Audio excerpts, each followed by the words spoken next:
नमस्कार मित्रांनो, शेतकरी ब्लॉगमध्ये आपलं स्वागत आहे. मित्रांनो, तर आपलं चाललं आहे सकाळचं मोठा चालू केले मित्रांनो. आणि सकाळचं वातावरण पाहू शकता तुम्ही.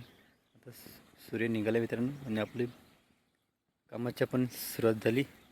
आणि पाहू शकता तुम्ही सकाळचं वातावरण कसं आहे. मस्त मोटर चालू केली म्हणजे पाणी आला पाहू शकता तुम्ही. आता आपण मोटर चालू केली मित्रांनो आणि पाणी जात आहे आपल्या गहू पिकाला. बाऱ्यावरती पाणी जाते पाहू शकता तुम्ही. आता आपण चालू केली लाईट आता आलेली आहे मित्रांनो.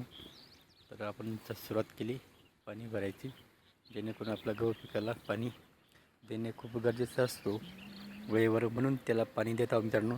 आता काही दिवस थोडे राहिले आपले गहू 1 ते 1.5 किंवा 2 महिना जास्त तेवढ्यात आपलं गहू कापलं जाईल. कारण की पिवळं पडलेलं आहे म्हणजे त्याला दाणे भरले गेलेले आहेत, फक्त दाणे हे पक्के होऊ राहिले असं समजून घ्यायचं मित्रांनो. कारण की पिवळं गहू झाला म्हणजे दाणे पक्के होऊ राहिले म्हणजे दाणे भरू राहिले, असं एक त्याचं तत्त्व आहे मित्रांनो. तर गहू पिकं एकदम भारी झालेलं आहे आणि त्याला पाण्याची खूप गरज असते वेळेवर, तर आपण पाणी देत आहोत. त्यानंतर आपला हा वाटाणा पीक आहे, हा पूर्ण सुकून गेलेला मित्रांनो. वाटाणा पीक आहे तो डायरेक्ट पूर्ण झाल्यासारखा आहे. त्याला आता एखाद्या दिवशी येऊन कापून घ्यावं लागेल, कारण ते पूर्ण सुकून गेलेलं आहे मित्रांनो.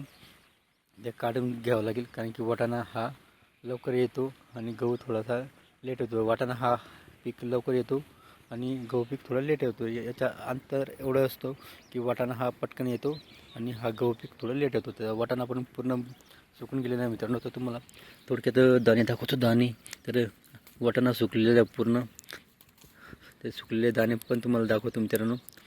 तर दाणे पण एकदम टच भरून गेलेले वाटते आहे, पाहू शकता तुम्ही. हे दाणे पूर्ण भरून गेले वाटाण्याचे. गावरान वाटाणा मित्रांनो. व्हिडिओ आवडला लाईक शेअर कमेंट करा, आमच्या चॅनलला सबस्क्राईब करा. जय जवान जय किसान मित्रांनो.